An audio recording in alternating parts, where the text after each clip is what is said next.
Welcome to our deep dive, and today we're tackling something we all experience constantly, but rarely stop to think about our thoughts. How to understand them, how to, well, maybe even control them a little better. Yeah, that's a big one, isn't it? We all have that inner voice, that constant chatter. Exactly. And the excerpt you sent over about mental training, it claims our minds generate something like over 90,000 thoughts every single day. 90,000. Wow, that's more than one thought per second if you do the math. It is. So much for peace and quiet, huh? It really makes you wonder what's going on up there. It really does. And like you said, it's not always peaceful, is it? Sometimes it feels like our minds are just going a mile a minute. Totally. And that's where that idea uncontrolled thinking comes in, the one the text mentioned. It used this analogy of a dog chasing bones, just constantly getting pulled in different directions. Oh, I get that. So our attention is like that dog all over the place. Right. But what's the real impact of all that mental chaos? Does it actually affect us, or is it just, part of being human? Well, I think it definitely affects us. Every time our attention shifts, our brain has to kind of reorient itself, refocus, and it takes energy. So imagine that happening constantly. You'd be mentally exhausted. I could see that. It's like trying to juggle a million things at once. Eventually, you just drop everything. Yeah, exactly. And it's not just about feeling tired. That kind of mental juggling can make it really hard to focus, make good decisions, even regulate our emotions. So it's not just about feeling scatterbrained. It actually impacts our ability to function effectively. Hmm. That's a bit unsettling, isn't it? Yeah, a bit. But the good news is we can learn to manage it. That's good to hear. But before we get to that, I'm curious, is it really the number of thoughts we have that's the problem? Or is there something else going on? Well, according to the text, it's not so much about having more thoughts than other people. It's about our lack of control over, where our attention goes, like that dog chasing bones. We're easily distracted, and it leaves us feeling kind of, well, scattered and reactive. So it's like our attention is a muscle that needs training. We've got to learn to steer it in the right direction. I like that analogy. And let's be honest, the modern world doesn't exactly make it easy to focus, does it? Not at all. With constant notifications, news feeds, and all the digital distractions, it feels like our attention is being pulled in a million directions at once. It's true. It's like we're constantly bombarded with information, and it's hard to filter out what's important. And, this actually ties into this fascinating concept called neuroplasticity.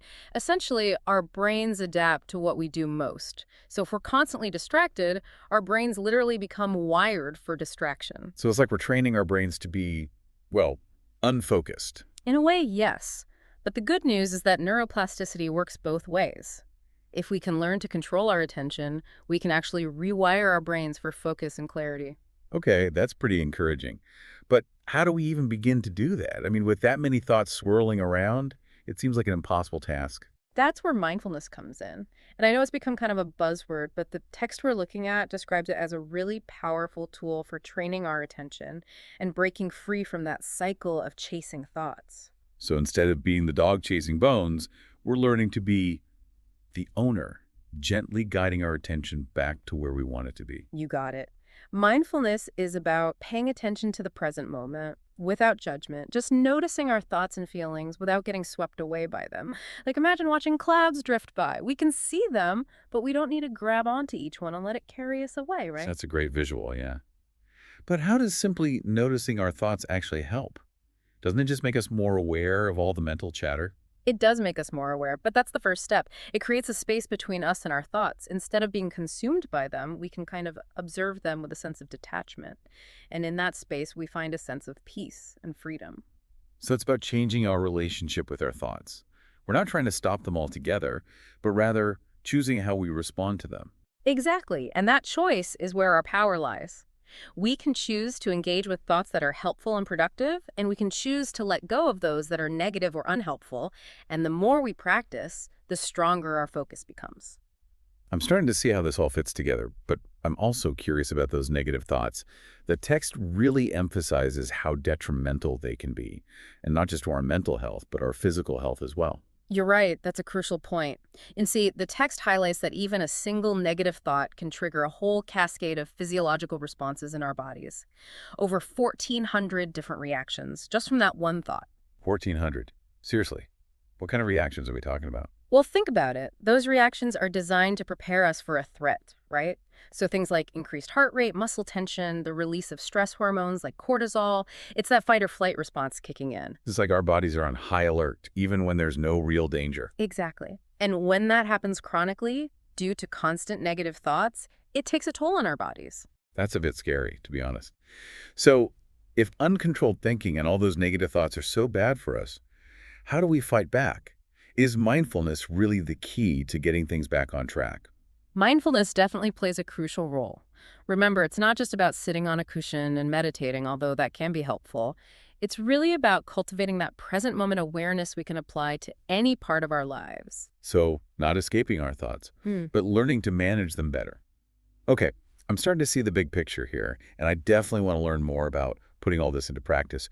But maybe we should start with a deeper dive into mindfulness itself. I agree. Let's explore that next. So, Yeah. before we jumped into the more practical side of things, we were talking about how even just one single negative thought can set off over 1,400 different reactions in our bodies. Yeah, that really stuck with me. It's pretty powerful evidence for that whole mind-body connection thing. It is, and it shows how those negative thoughts, if they become a habit, can really do some damage long term. It's not just about feeling down, it's about our physical health, too. You're right. So how does mindfulness help us with all that?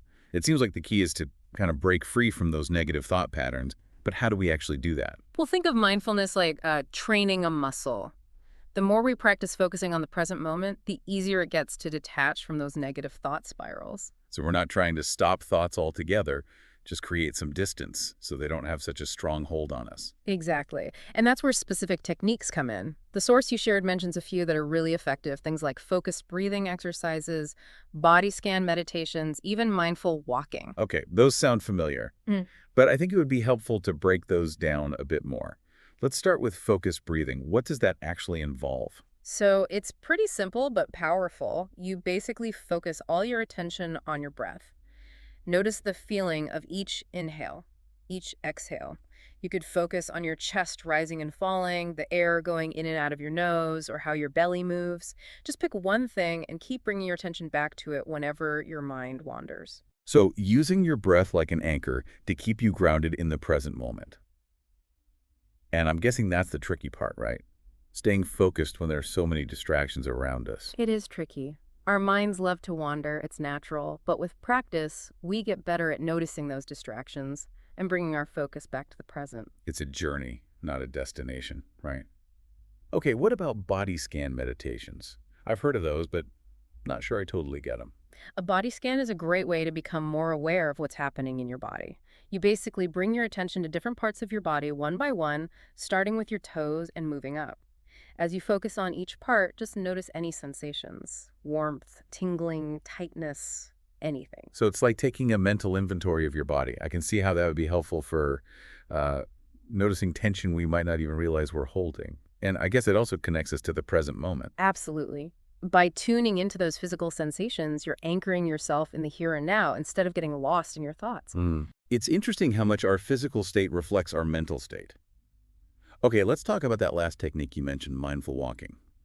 Now, that sounds a bit contradictory. How can we be mindful while we're moving? Well, it's about bringing same present moment awareness to walking.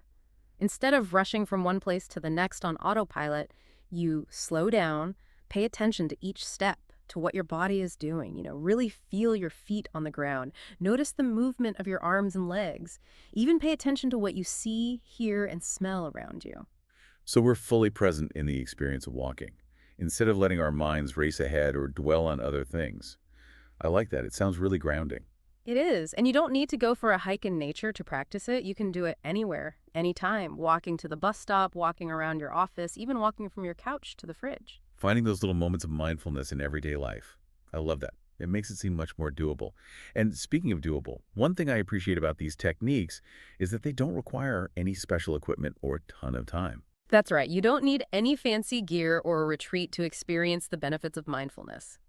You can weave these practices into your everyday life. Take a few mindful breaths while waiting in line, do a quick body scan before a meeting, or take a mindful walk during your lunch break. So it's really about making small, conscious choices to bring more awareness into our day. But let's be real, for many of us, One of the biggest obstacles to staying present is all the digital distractions around us. Our phones, social media, it's relentless.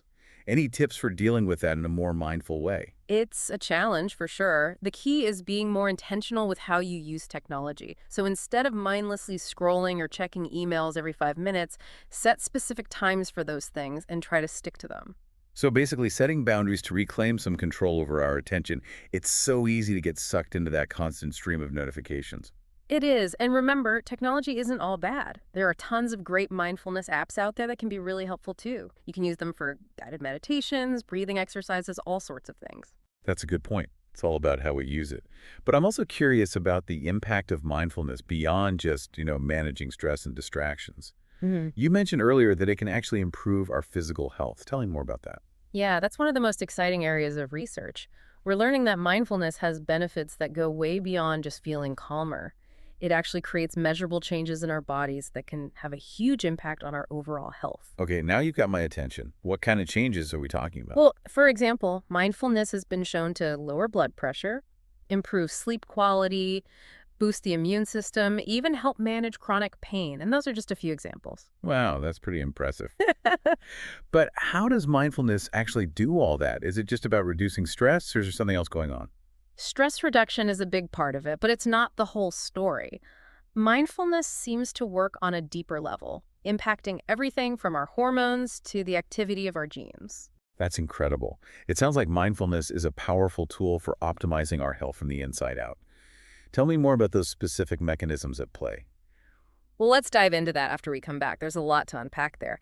So, we were starting to explore those amazing ways mindfulness can actually boost our physical health. Yeah, it's more than just, feeling zen, right? It's about real benefits that go deeper, impacting our bodies in some pretty incredible ways. You got it. We talked about things like lower blood pressure, better sleep, a stronger immune system.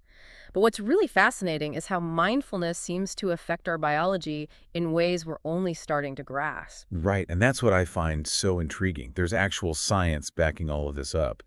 Can you give me some specific examples of how mindfulness makes those changes happen? Okay, well, let's take blood pressure, for instance. When we're stressed, our bodies pump out hormones like adrenaline and cortisol, and those make our heart rate and blood pressure go up. And over time, that constant stress can actually damage our blood vessels and, increase the risk of heart disease. So it's like our body is stuck in that fight or flight mode, even when there's no real danger around. Yeah, exactly. But studies have shown that practicing mindfulness, like meditation, can actually bring that blood pressure down, even for people who already have high blood pressure. It's like by calming the nervous system, those stress hormones get dialed down and everything finds more balance. So it's not just about feeling less stressed mentally, it's creating a real shift inside our bodies. Yeah. Pretty powerful stuff. And what about sleep? I feel like so many people struggle with that. Can mindfulness really make a difference there? Oh, absolutely. Remember we were talking about the vagus nerve before? Well, practicing things like deep breathing or body scan meditations, those can actually stimulate the vagus nerve. Yeah. And that sends signals to our body that it's time to, chill out and rest. So instead of lying in bed with your mind going a mile a minute, you're actually helping your body relax and get ready for sleep. Exactly. And it's not just about falling asleep quicker either. Mindfulness can also improve the quality of sleep. You spend more time in that deep restorative sleep that's so important for, well, everything. It makes sense. Less stress, more relaxation. Of course, you're going to sleep better. Yeah. You also mentioned something about mindfulness boosting the immune system. Is that, like, for real? How does that even work? It's pretty amazing. Research suggests that mindfulness can do a few things for our immunity. First, by reducing stress, it helps lower inflammation throughout the body.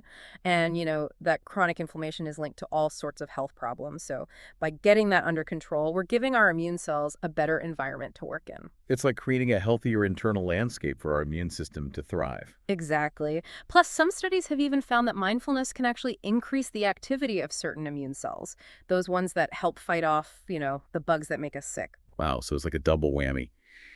Lowering inflammation and powering up those immune cells. It's incredible that mindfulness isn't just about feeling good in the moment. It's about creating these changes that can benefit our health for years to come. It really is. And the best part is anyone can do it. You don't need special training or anything.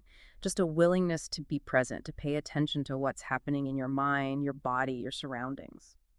This has been such a fascinating deep dive. It's really opened my eyes to the power of mindfulness. It's so much more than I thought it was. I'm glad to hear that. It's Ah, about recognizing that we have this incredible power within us to influence our health and well-being. absolutely. So for our listeners out there who are interested in exploring mindfulness, what advice would you give them for getting started? Start small, just a few minutes each day. Focus on your breath, do a body scan, listen to the sounds around you, and most importantly, be patient with yourself. Great advice. It's about progress, not perfection. Well, thank you so much for this incredible deep dive. I know I learned a lot today, and I'm sure our listeners did too. It was my pleasure. And to everyone listening, remember to breathe, be present, and embrace the incredible power of your own mind.